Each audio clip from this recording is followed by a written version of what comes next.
எல்லாருக்கும் வணக்கம். அதான் சரி, ஸ்ட்ரைட்டாக கேள்வி போயிடலாமே அப்படின்னு இயக்குனர் வந்து இல்லை நீங்கள் இன்னும் பேசுனது தான்ட்டார். அதனால் நாங்கள் நடிகராக இன்றைக்கி வந்திருக்கோம். ரொம்ப நாள் ஆச்சு மீடியாவை சந்தித்து, கிட்டத்தட்ட ஒரு 3 வருஷத்துக்கு மேலே ஆச்சு. உங்களை சந்திக்கிறதுல எனக்கு ரொம்ப சந்தோஷம். தலைவன் தலைவி அந்த டைட்டில் தோன்றியது ஒரு அழகானது. கதை தோன்றியதுமே ஒரு அழகான நிகழ்ச்சி, அது அழகான சம்பவம். அது ஒரு உண்மை கதையிலிருந்து எடுத்து பண்ணியிருக்கேன். என் பையனுடைய பிறந்த நாளுக்காக ஒரு குலதெய்வம் கோயிலுக்கு போகும்போது நான் சந்தித்த 2 கேரக்டர், அதுதான் ஆகாச வீரன், பேரரசி. பார்த்ததை அப்படியே எடுத்தால் படமாகவே எடுக்க முடியாது. ஆனால் இப்படி இருந்தால் எப்படி இருக்கும் அப்படிங்கிற அந்த ஒரு கேள்வி தான் இந்த கேரக்டர். அதை எழுத ஆரம்பித்தேன். ஒரு சிம்பிளாக ஒன்று எழுதலாம், ஒரு சிம்பிளான ஒரு இதுவாக எழுதலாம் அப்படின்னா அதை எழுத அது வேறு ஒன்றா மாறிச்சு. அது எழுதும்போது தான் ஆகாச வீரனுடைய அந்த கேரக்டருடைய வேல்யூ இருக்குல்ல.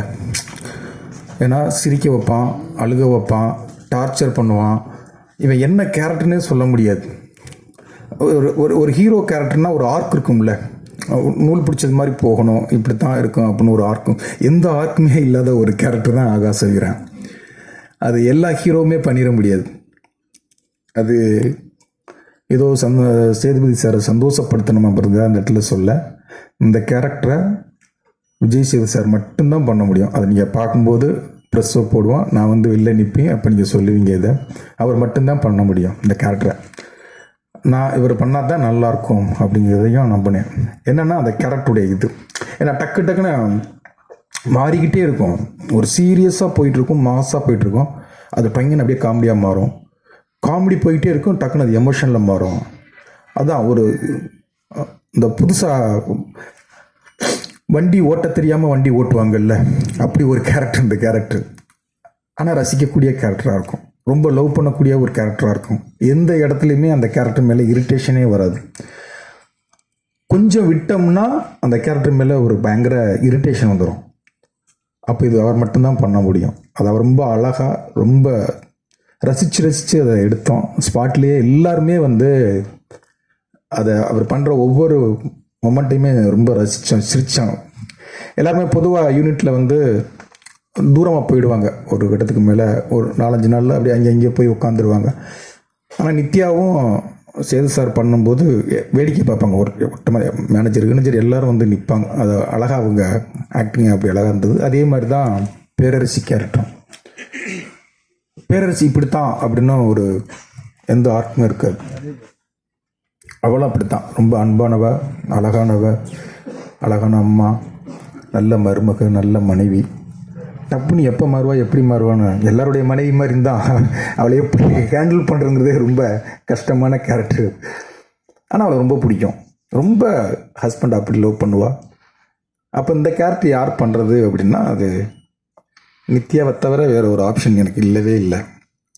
நான் இது வரைக்கும் 11வது படம், எனக்கு 10 படங்கள்லையுமே என்னுடைய ஹீரோயின், நான் நினச்ச ஹீரோயின் எனக்கு வந்ததே கிடையாது.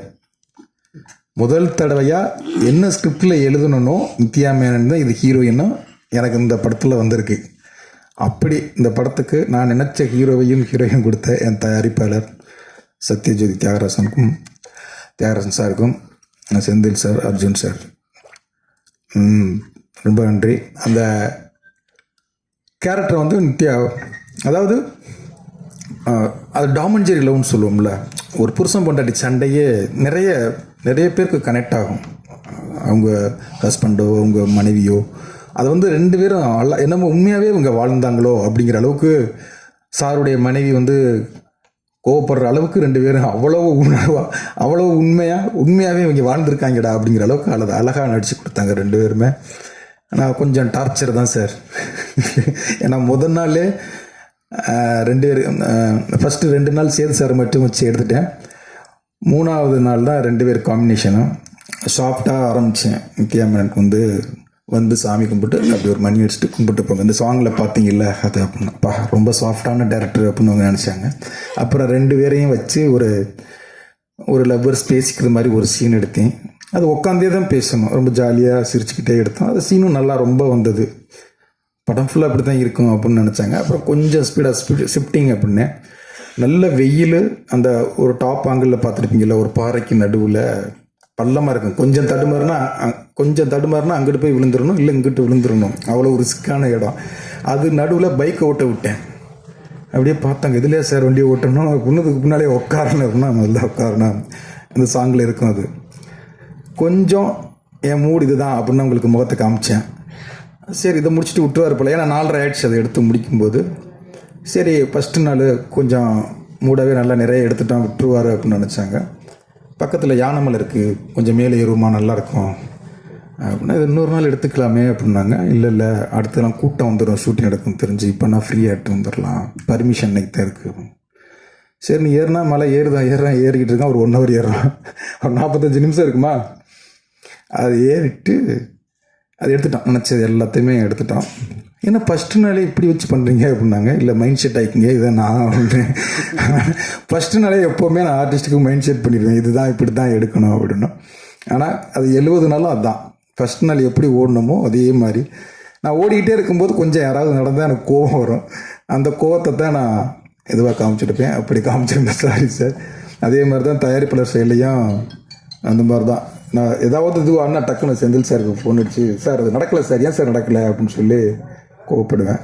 என்னென்னா அந்த படம் நல்லா வரணும், அந்த சொன்ன பட்ஜெட்டுக்குள்ளே முடிச்சு கொடுத்துடணும். எனக்கு என்னென்னா அந்த சொன்ன வார்த்தையை காப்பாற்றணும். இத்தனை நாள்னா அத்தனை நாளைக்குள்ளே முடிச்சிடணும், இந்த பட்ஜெட்னா அந்த பட்ஜெட்டுக்குள்ளே முடிச்சிடணும், ஆர்டிஸ்ட்டுக்கு இத்தனை நாள்னா அத்தனை நாளைக்குள்ளே முடிச்சிடணும். திருப்பி இன்னொரு 10 நாள் கிடைக்குமா, இன்னும் ஒரு 5 நாள் கிடைக்குமா, இன்னும் அது தேவையில்லாத இது வரும். அதுக்காகத்தான் என்னுடைய வேலையை நான் கரெக்டாக பண்ணணும் அப்படிங்கிறது மட்டும்தான். மற்ற எல்லாருமே பயங்கரமாக லவ் பண்ணுற ஒரு கேரக்டர் தான்.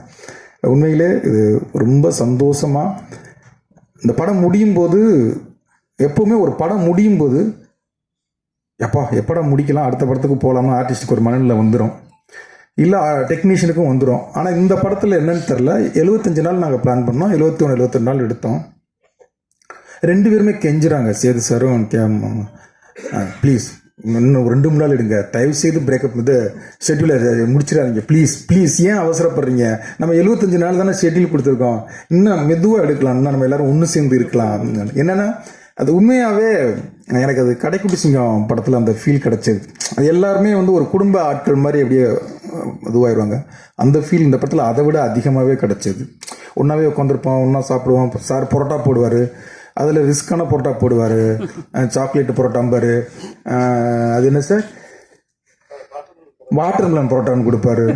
நாளைக்கு ஷூட்டிங் இருக்கே, அதை சாப்பிட்றதா வேண்டாமான்னு பயம் இருக்கும், சாப்பிடுங்க நல்லா இருக்கும் அப்படிம்பாரு. அப்புறம் ஒவ்வொன்றும் ஒவ்வொரு வெரைட்டியாக கண்டுபிடிச்சிக்கிட்டே இருப்பார்.